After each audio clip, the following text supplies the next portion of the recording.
Rise and shine, saints. We have a special reader with us today, Maureen Genevish, and she is going to be reading a special devotion for us for our Waking Up to Grace series. And with that being said, I am going to turn it over to Maureen. And thank you for joining us this morning. Sure, glad to be here. The title of my lesson today, my devotion, is Lessons Learned. When you're in the middle of a storm, it's hard to imagine that it could ever end. When the thunder is crashing and the lightning is flashing, you start to think the storm is here to stay. It's all-consuming and it's frightening. Logically, we know that at some point the sun will peek from behind the dark clouds, the air will clear, and the water will dry up. But convincing our emotions and fears to listen to logic is often a losing battle. The nationwide quarantine has felt the same. Worry, anxiety, and concern abound over all the what-ifs and the unknowns. I've thought theological questions myself of, what if this never ends? What if we're stuck in our houses forever? But, like every storm, it will eventually pass. There might be lingering damage in its wake, but the waters will recede.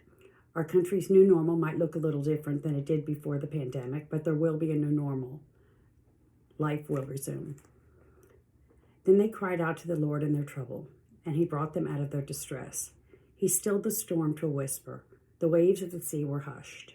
They were glad when it grew calm, and he guided them to a desired haven. Let them give thanks to the Lord for his unfailing love and his wonderful deeds for mankind. Psalm 107, 28 through 31. The question becomes, will you be ready? Will you forget the lessons learned during the pandemic? Will you go right back to complaining about the heat of the sun or forget about the torrents of the rain that just ended?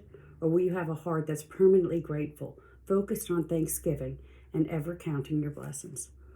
Rejoice always. Pray without ceasing. Give thanks in all circumstances, for this is the will of God, Jesus Christ, for you.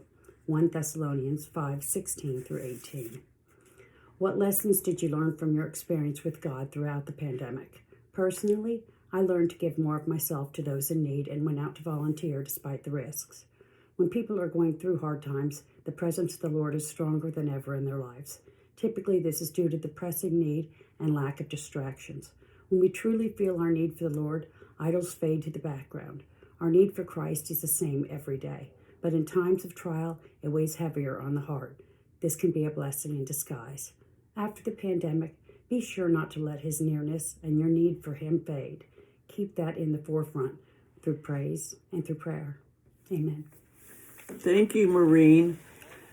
With that being said, all of us have been impacted by the COVID-19 virus. We've either had it or we was quarantined because someone else may have had it. We've had family members and friends that have had it. And like myself, I have lost friends that have had it. With all of that being said, God has been with me for sure through all of these trying times. And never take life for granted. It is a valuable and precious gift that God gives each one of us. And so with that being said, I would like to thank you for joining us today. And remember that you are special, you are God's child, and you are loved. And never take that for granted. If there's ever a time that you need to talk to someone, please reach out to me, or you can reach out to the pastor here at this church. This is Bryson City United Methodist Church, and his name is Reverend Wayner. That's his nickname, Dickert. And one of us will be glad to talk to you. With that being said, I hope you all have a blessed day, and God bless.